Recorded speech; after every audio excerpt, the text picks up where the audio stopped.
ആ 7 പേരാണ് പാലയടിക്കാൻ ആവശ്യമുള്ളത്. ആ 7 പേര് ഈ പാലത്തുകൾ കൊണ്ട് ആ മാളികയിൽ വലിച്ചു പൊട്ടിക്കുന്നു. അവർക്ക് ചിലപ്പോൾ ദേവന്റെ അനുഗ്രഹം കയറാൻ സാധ്യതയുണ്ട്.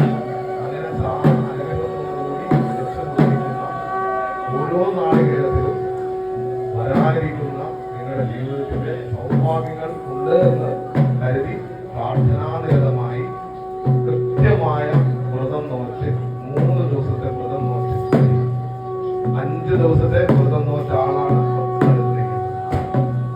കൃത്യമായി വ്രതം നോച്ചാൽ നിങ്ങളുടെ ജീവിതത്തിന്റെ ഏറ്റവും വലിയ സൗഭാഗ്യം സംഭവിക്കും എന്ന് ആചാര്യ മതം പറയും.